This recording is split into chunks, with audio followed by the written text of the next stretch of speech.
Now we have the theory of the quantum theory, the theory of the small, the theory of atoms. We have the theory of Einstein, the theory of space, time, relativity, but they don't fit together until you go into hyperspace, and then they fit together beautifully. Probably this is not yet well established in the modern sciences, but in the yogic science, the material dimensions of the world, the material dimensions of creation are in 11 dimensions.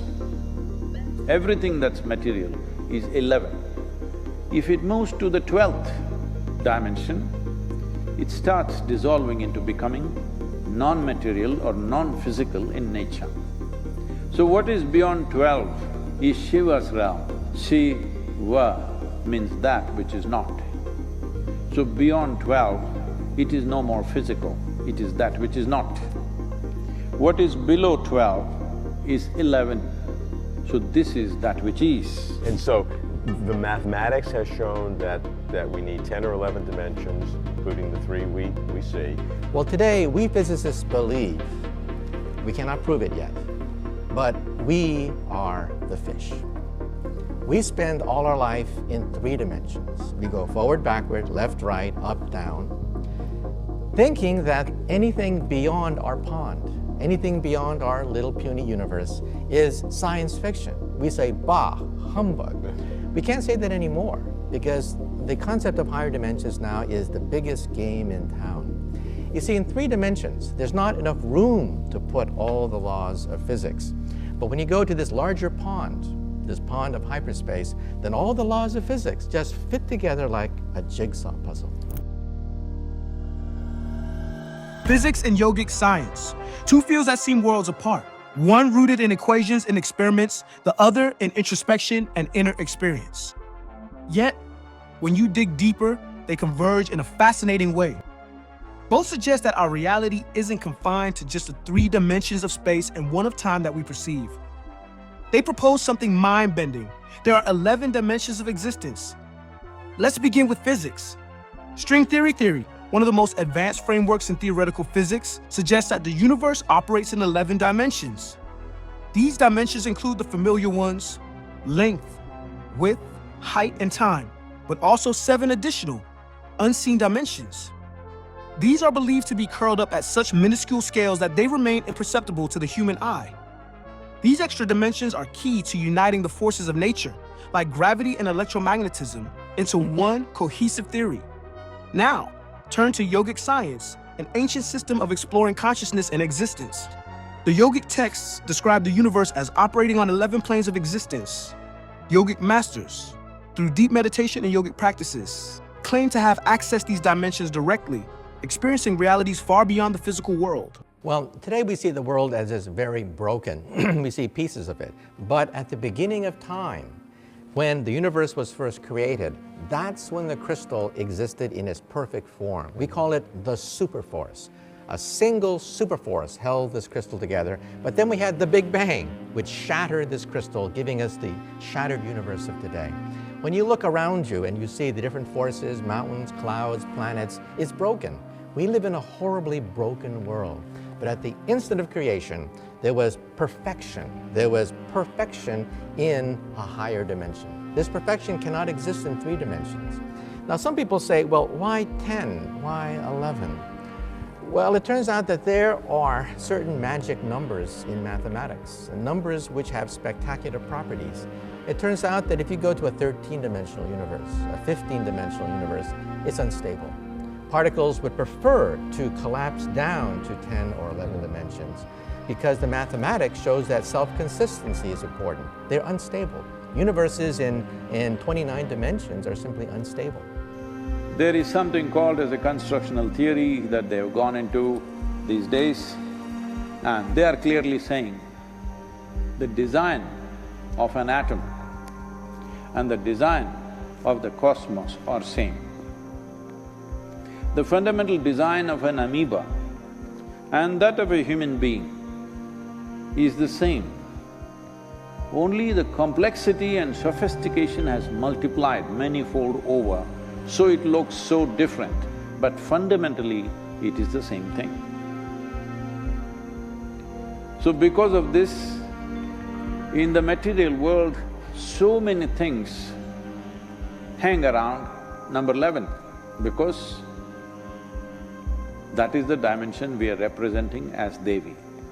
To find success and victory in the material world, if you transit from this, go into 12, we are only thinking of mukti, that is being liberated from the material world. So, where's the connection? Both physics and yogic science agree that there's more to existence than meets the eye, or even the most powerful microscope. The extra dimensions proposed by string theory might not be so different from the subtle planes described in yogic literature. Physicists use equations to describe these dimensions, while yogis use inner experience. Different tools, but perhaps the same ultimate truth. What's even more intriguing is the role of vibration. In string theory, the universe is made of tiny, vibrating strings of energy, and their vibrations define the properties of particles. Yogic science also emphasizes vibrations, whether it's the sound of Om, the seed of creation, or the idea that everything in the universe is a manifestation of vibrational energy. Could it be that modern physics is finally catching up with what yogic science has been saying for millennia? The parallels are striking. One seeks to understand the universe externally, the other internally. But together, they might be offering us a complete picture, a glimpse into the fabric of reality itself. What lies in these 11 dimensions? Are they purely mathematical constructs, or can they be experienced, as yogic science claims? As we delve deeper into both fields, one thing becomes clear. The universe is far more mysterious, interconnected, and infinite than we ever imagined. In the yogic principle, the universe was like this. This is usually represented as an arborist, a snake, a cobra running into each other, mouth and tail included, and a hood rising here. So, this is not the European arborist, I know, they make it a circle, but this is how it was. So we call this Anant, that means it's infinite. It's Infinite. infinite, yeah. Infinite, I'm sorry. We're Indian. You invented the concept. No, I want to tell you it's not a concept. This infinite or infinity was like this. The nature of infinity, I don't have to tell you, but for everyone. If you make infinity plus 10, it's still infinity. Infinity minus million, still infinity. So, your mathematics don't work. You do plus, minus, multiply, divide, nothing. So, it was like this. You could do nothing with it. Then it unfolded and became like this. Then we call this shunya. Shunya means emptiness.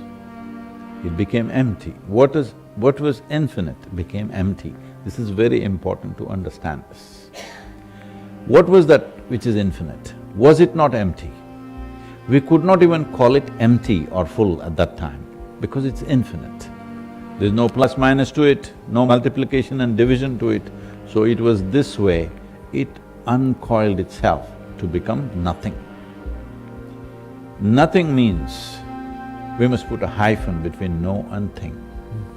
It is a no thing, but it has a presence now.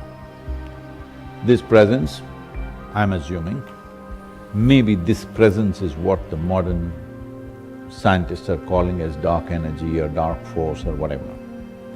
But it's very appropriate because we call this shunya or kala.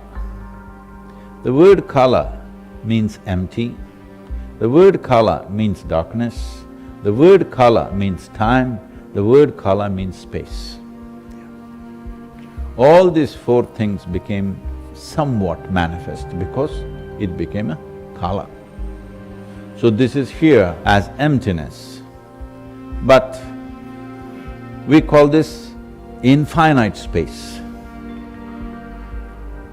Must mark my words, it's infinite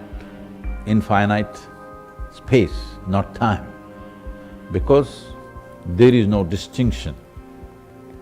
It is time which is unfolding to become space. So once it became color like this, you can see it as emptiness, you can see it as time, you can see it as space, you can see it as the first manifestation of that which doesn't have a form. Anything that doesn't have a form is also called color. So, what was infinite space became zero, now +1 is +1. -1 is -1. Suddenly, there is no physicality yet, but there is a mathematical foundation for its physicality.